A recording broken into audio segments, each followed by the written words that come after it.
22 new units in the 10th anniversary. But who could they be? How's it, everybody? Celtic Link here. We're back for another Dokkan battle video. In today's video, we are 8 days away from the start of Dokkan's 10th anniversary celebration, aiming to be the largest celebration in Dokkan history. And as such, we have been so graciously awarded this roadmap to this celebration thanks to the devs during the initial anniversary lives pre-anniversary live stream, where they did show us the arts for the upcoming celebration. Right, we know that we are getting, for the first time ever, 3 main summonable LRs in part 1 of the anniversary, right? Dokkan Festival Super Vegito, rather a tag apparently, Goku and Vegeta that fuse into Super Vegito. And then we have 2 Carnival LRs, the Carnival LR Super Saiyan 4 Goku, who begins as Super Saiyan 3, and Carnival LR Super Saiyan Blue Evolution Vegeta, who seems to have a unit super attack with UI Goku. Now, the question remains, who could be the rest of the units coming during this celebration? Well, in this video, we're going to spend a little time kind of breaking this down, because I think the answers are kind of spelled out for us already. And this kind of goes into something that I had noticed earlier a couple days ago, and I even talked about it a little bit on Discord, but other people have begun talking about it on Twitter as well, right? So if we, head on over here to Twitter, we can see that, who is this, right? We have Giku here, who notes pretty much the same observation I made, is that the boxes are seemingly different sizes when we look at, right, this, when we look at the layout here, right? So it would appear that those characters who are brand new units seem to hold some type of larger box than some of the other boxes on here. And that would make sense, especially because we know if we look down at the bottom here, it's kind of hard to see here, but you guys will see it on our main one there. It does note that the boxes also include units that will receive an EZA or a Super EZA during the celebration. So I think this pretty much lays out for us what we can anticipate to see for the rest of the anniversary. So we're going to go ahead and we're going to start plugging in to see where things fit here. So we're going to go ahead and start by getting a couple things out of the way that we know will fit onto this, graphic here. So, since we know that the smaller boxes do represent EZAs, we can go ahead and start plugging those in, with the first being the LR Super Saiyan 4s. We know that by the end of the anniversary, these guys are likely to get their EZA. Now, I could be wrong here, and they might not be, like, they might EZA in part EX, and that's not being counted here, and we could have an entirely other unit for Dragon Ball GT here. However, I mean, the only other possibility here would be Int Gogeta, if it is an EZA. So, that's worth noting there, but I feel like this is probably the likely candidate that represents the square here for GT, which means, of course, if these guys are coming, then it's very likely that, well, not very likely, it's guaranteed that their counterparts, the LR Super Saiyan guide, should also be getting their EZA as well. So, like I said, it's pretty easy to figure out who is going to go where based on the sagas and the size of the boxes. So, those are basically our guaranteed new units here. Now, from here, everything else is going to be pretty much speculation. So let's start with, some knowns that are going to be coming in part 1. We do know that we are going to be getting some kind of free-to-play LR sometime in here, as well as a free-to-play TUR. So I'm going to go ahead and assume that's, and I know a lot of people are not going to like this. However, I believe Dragon Ball is going to be the free-to-play LR, especially what makes me say this is mostly due to the fact that Makafukushi Adventure is what is playing in the background right now. So I feel like that's probably going to be where they lead off with the free-to-play unit. So I'm assuming, given that the theme, right, is number 1 Under the Heavens, I actually think Dragon Ball representation might get something we've been longing for a while.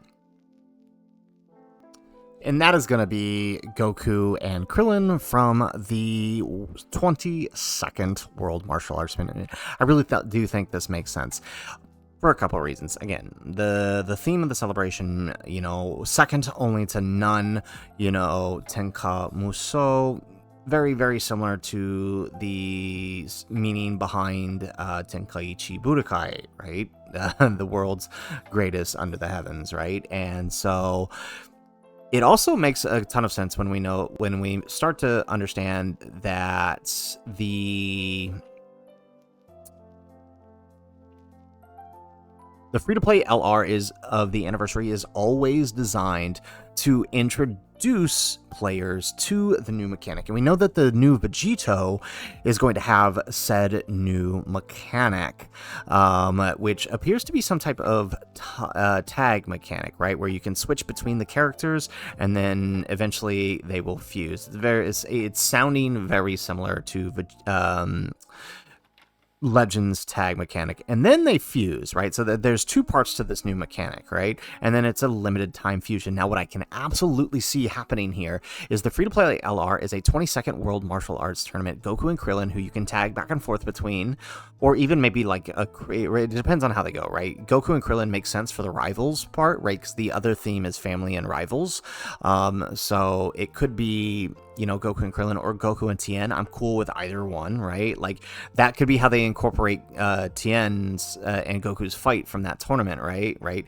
When it's Goku, it's doing Goku's moves that he did against Tien versus, and then, you tag into Tien, and then it goes into Tien's moves that he did.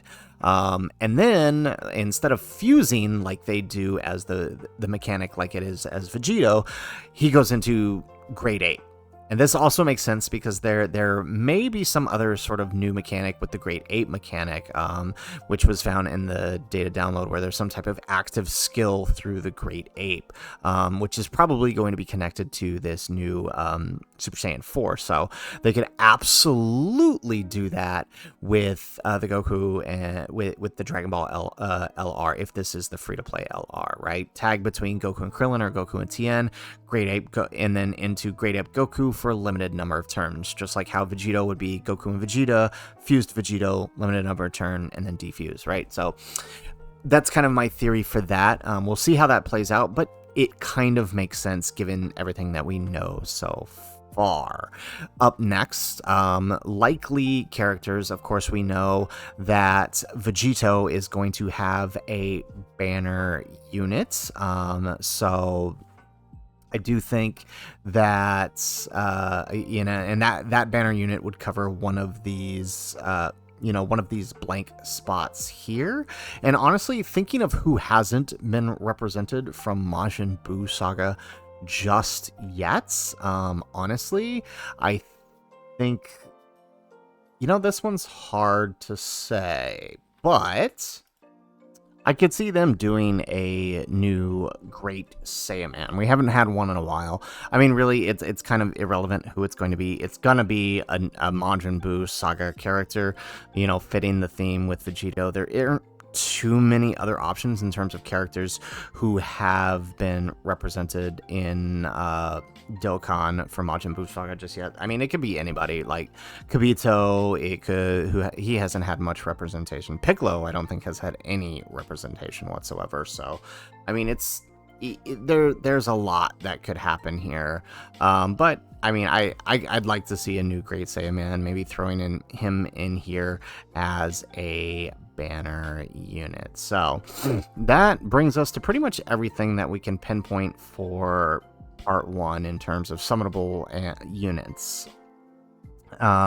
There will be one other free-to-play TUR, and given that, right, it's probably gonna fit one of the current themes, right? I don't think it's gonna be outside of GT. Well, I mean, I guess everything is, right?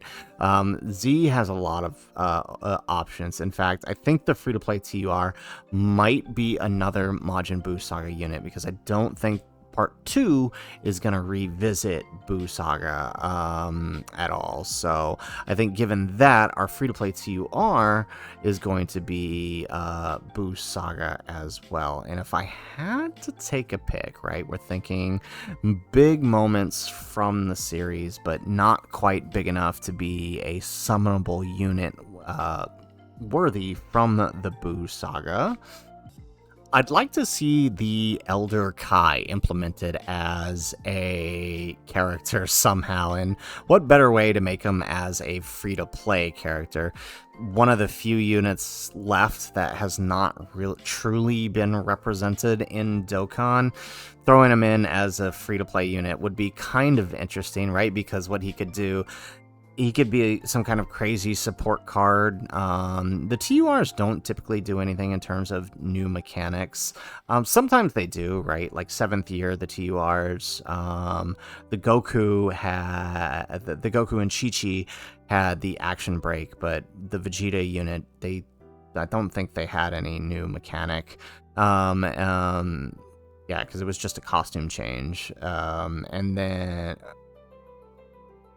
And then the for the Vegeta unit, and then the 8th year, the Hercule had a survive KO mechanic, but I don't think he had the actual. Yeah, he didn't have any actual mechanic. So, yeah, I guess that's he doesn't necessarily have to have anything with the new mechanic, but maybe he could have, some type of standby or something where he's invulnerable, but he's buffing the allies, right? And when he's finished, right, he gets, all allies are now like 70% stronger or something. Like, just go wild with it. Like, I've always said Dokkan needs support units, right? And they don't have to necessarily be like your traditional support units that do something and support. Like, what if he is just like 90% attack support, but he doesn't do anything else? Like, he doesn't attack or anything. I mean, that's actually like a pretty good trade-off, right? He doesn't attack, he's got like 90% damage reduction, and he just provides support to the team, right? Like, that would be wild. But again, the picks for the banner unit and the free-to-play character are pretty irrelevant. They'll be who they are, but it just kind of, they're more just here so we can understand what is going to happen with the rest of this. So I'm not going to jump into EZAs until the end. I want to fill out the new units. So now that we've kind of plugged in the banner units, the free-to-play unit, the free-to-play LRs, and the specific known EZAs, let's jump into what is likely going to happen for part 2. You can see here that we still have a couple of larger spaces which are likely to represent some new characters, right? We see that we have a large space here in the Android Cell Saga slots. We have a large space in what appears to be the Dragon Ball movies slots, and then we have 2 new large spaces in the Dragon Ball Super slot. So that kind of leads me to believe that, right, because of how these are set up, I think that there's a good chance that the DFE for Part 2 is from Dragon Ball Super. Simply because it's the only one that makes sense in terms of a placement of a banner unit, right? So, what do I mean by that?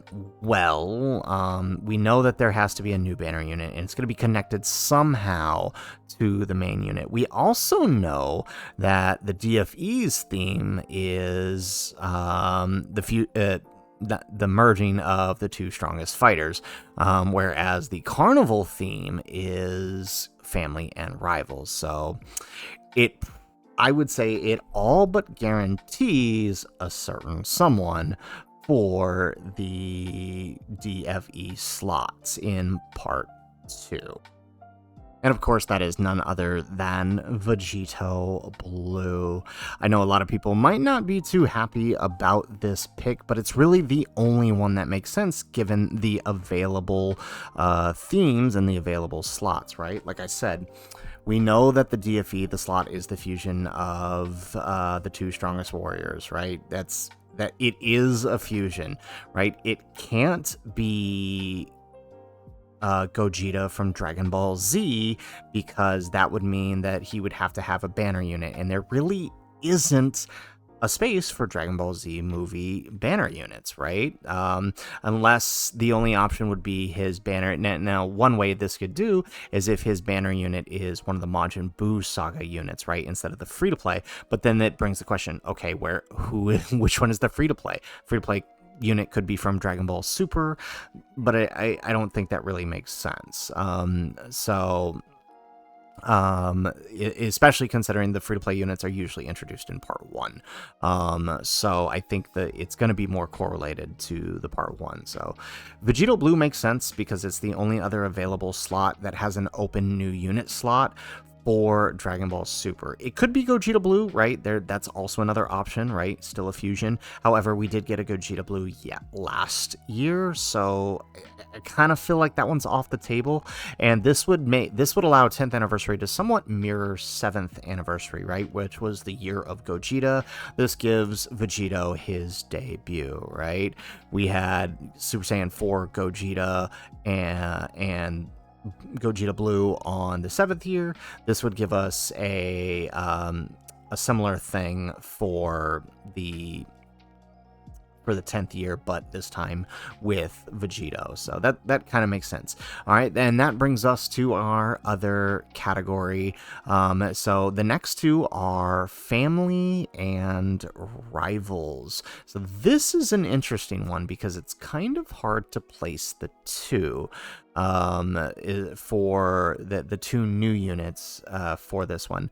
I feel like the family one is a pretty shoe-in for the Android Cell Saga, and I think we all know why. The father-son Kamehameha, right? If there is a bigger family moment from Android Cell Saga, I mean, I really don't see another option here. Given the two availabilities, I mean, I suppose they could go rivals in Android Cell Saga, but then that wouldn't really make sense either, right? Because the rival options are, for Android Cell Saga are Goku and Piccolo, or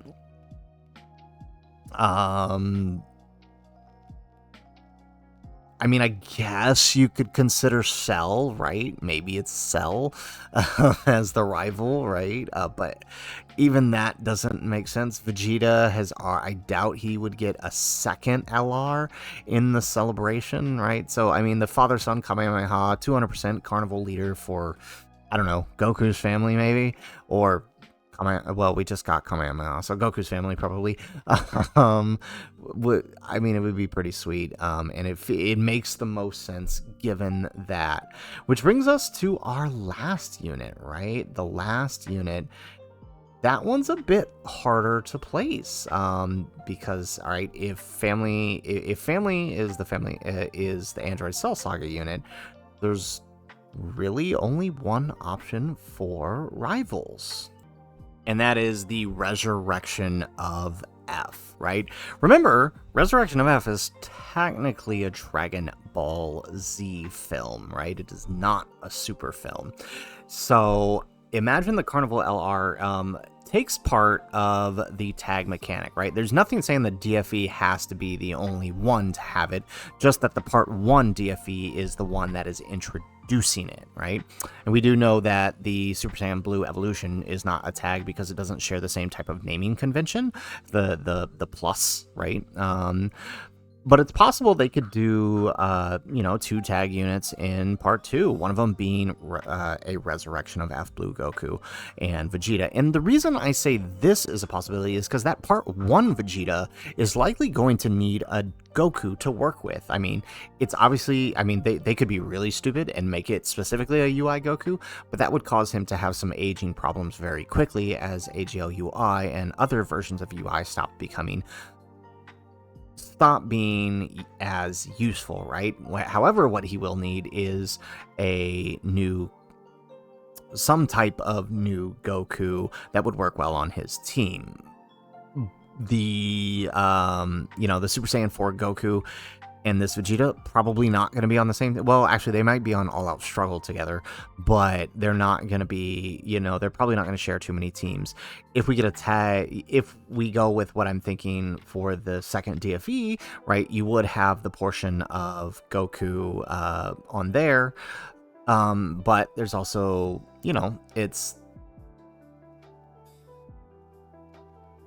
it's just one of the ways you could activate said unit super. And I mean, again, if we're trying to represent all of Dragon Ball to the best of our ability, I do think Resurrection of F deserves some representation here because it put Dragon Ball Z back on the map for a lot of people, as it brought the interest back as we started to head towards the anime and the manga for Dragon Ball Super released just shortly after that. So, I mean, it could be a really interesting concept to work with there.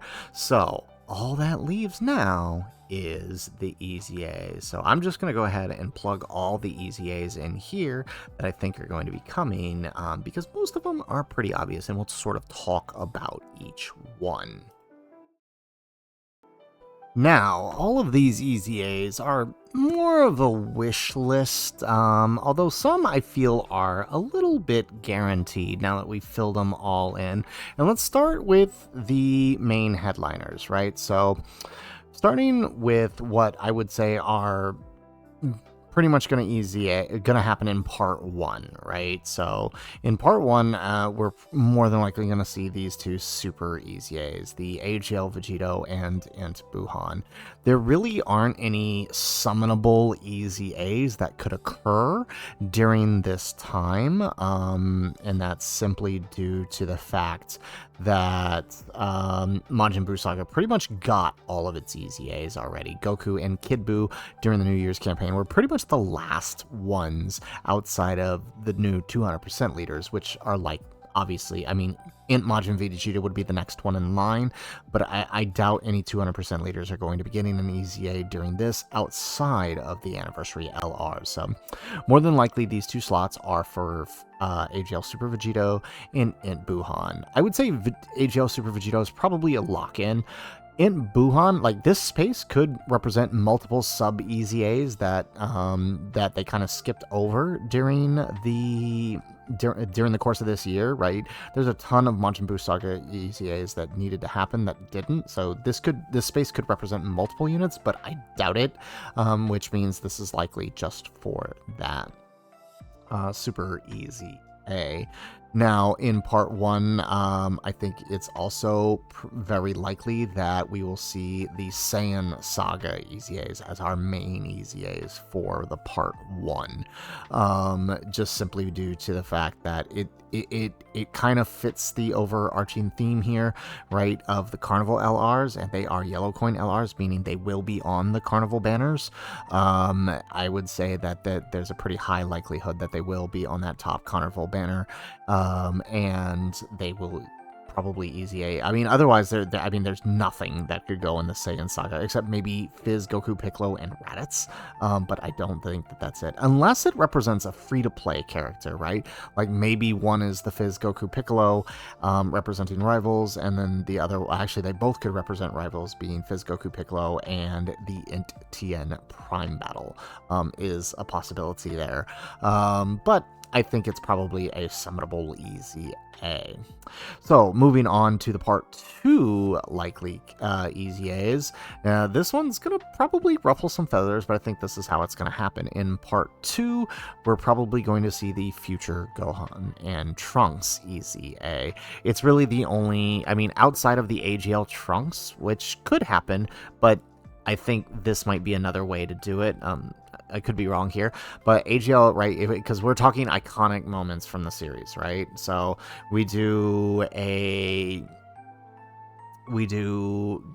Gohan and Trunks getting their EZA, right? Trunks getting, right, because then they would fit on the Android Cell Saga theme for family, both of them, right? Because it is technically a future Gohan, and then as well as, right, because it doesn't have to be specifically Goku's family, right? So the EZA could be AGL Gohan and Trunks, and then a super EZA for the Fizz Trunks, right? This could be our first summonable LR super EZA, right? We know that it's possible to super EZA LRs. They did it with the Prime Battle Goku, and I know a lot of people are thinking, right, Int Family Kamehameha Gohan could do it, but if we're getting a new Family Kamehameha Gohan, then or Father-Son Kamehameha rather, then why not give that over to Trunks? Trunks needs some representation. We're talking all of Dragon Ball. He's still a major character here, so I could definitely see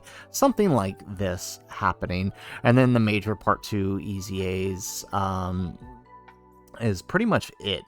As we tail into the end of the anniversary, though, Part 3, we know for sure we're going to be seeing these guys get the 7 years get their EZA, which we talked about in the beginning. And then I do think it's likely we're going to see the Super EZA for the STR Gogeta and Aunt Janemba. And this is mostly due to the fact that this would have, you know, this is the 10th year anniversary. They were the first year anniversary cards, representing sort of that growth from year 1 to year 10. This would be the perfect time to super EZA them. Otherwise, I mean, there's a ton of options really for this if it's not meant to represent a super EZA. But I mean, I don't think we're going to get like 20 summonable EZAs, right? So that's why think these are more likely to be super EZAs. And then finally, right, Part EX will likely be the worldwide LRs, the Namek, Goku, and Frieza, representing the Planet Namek saga. This makes the most sense given everything that we see here. And again, all of these that I plugged in, these are smaller boxes, meaning they are guaranteed to be EZAs or super EZAs.